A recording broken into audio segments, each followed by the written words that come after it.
again. Now, my next guest is one of the founding members of one of my favourite bands, Horslips, but he's also a journalist, art historian, author, and lyricist. And during his journalistic career, Eamon Carr interviewed an amazing mix of people, from Eartha Kitt to Rudolf Nureyev, and you can read some of those conversations in his new book, Pure Gold. And I am absolutely delighted that Eamon could join me now.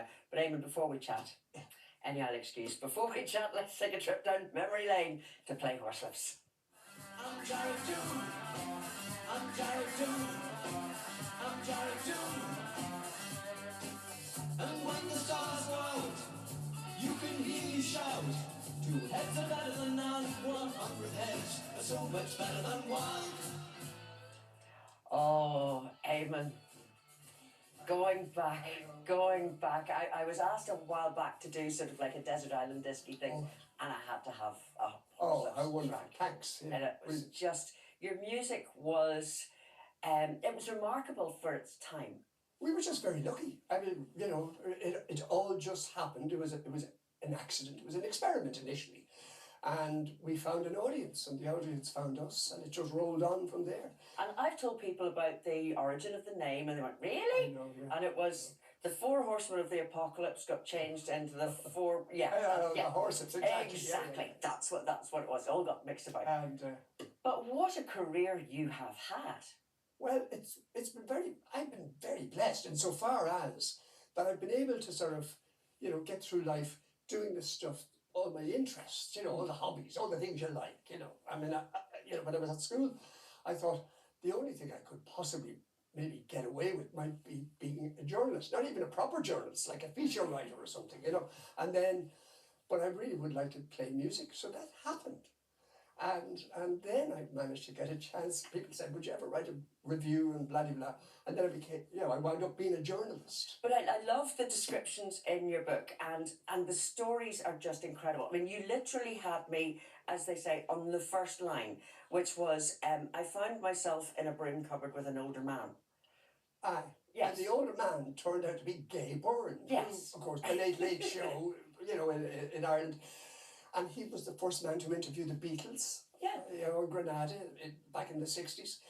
And I just turned up to, I was doing a favour, I suppose, for the diary editor who wasn't there, and said, would you go along to Gay, they're having a big party? And I said, yeah, sure.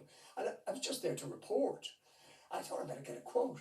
So I had a little tape recorder, and I said, excuse me, Gay. And he saw it. And he looked around, and he opened a door, and it was a broom closet. And he said, will this do? I went, but I hadn't prepared to interview him. I was just, you know, hanging out. So I wound up interviewing Gay in the broom closet, and oodles of stuff on the tape that I couldn't frankly use because I didn't have the space. Yeah. And then, I mean, literally the book came about because you were having a bit of a clear out, and you found all the tapes. Essentially, yeah, what happened was, I mean, I'm talking about 1969, 1989, 1990, early 90s. So I was using a cassette, you know, a Pro Walkman cassette recorder, which I used to bootleg the occasional gig with. And, but... Sorry, you're outside the statute of limitations. At this point. And so I would throw the cassette, when I finished transcription, I'd throw it into an old crisp box, in case people rang up and said, we never said that. Oh, no, you did. But thankfully it never happened. And the box eventually got consigned to the back of the attic. And anyway, then, you know, maybe 2 years ago, a friend of mine who's a publisher was saying, you know, you should really write about some of those stories. Obviously, I was boring them at a dinner party, you know, stories. Nonsense. You know, and anyway, so I dug them out, transcribed them, because, and the full-length tapes hadn't been used. But the tapes, I mean, the first person you chat in the book is Jack Charlton. Yes. And your tape basically ran out. Well, I ran out of tape because, yeah. I mean, he was Jack Charlton, an amazing man. But the story, and what I love about the book is the journalistic tips that you just sort of throw in there. Well, I was learning on the job. I mean, I'd obviously been interviewed. It comes across that you always felt like a bit of a fraud. Totally. Because I was working with proper journalists, and I was press ganged into this gig, so to speak, of interviewing famous people.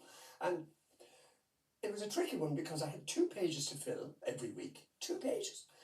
And I couldn't get away with waffling because the format was question and answer. So I needed to figure out questions, and I needed to try and coax an answer. And so the editor said, look, make out a list of names. And at the time, Charlton was managing Ireland. It was before Italia 90. And I put him at the top of the list. Went and got his phone number from the sports guys who said, oh, he'll eat you alive, he'll eat you alive, you know, as if, you know, you're the drummer, you know. And Jack, of course, started swearing down the phone. And I said, oh, no, Jack, don't worry about that. I just want to talk to you about people that you liked when you were growing up. And he says, come up. Yeah. And we sat down and he started talking. And I ran out of a C90 cassette. Yeah, which is, it's incredible. But what I love about the book as well, in that same chapter is your interview with Arthur Kitt.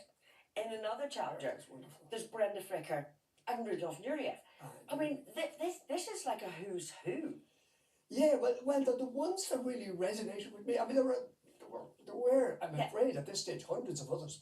But these were ones that really, for some reason or other, resonated. But yeah, they were all such giving people and driven people. Please come back when the next book is out, or can we get on? We can get on to the rest of the book. Eamon, absolute joy to meet you. Thank you so much for this book. It's wonderful. And I recommend any journalist should read this book. Thank you. Well, now here's Brian Henry Martin with his entertainment tips for this week.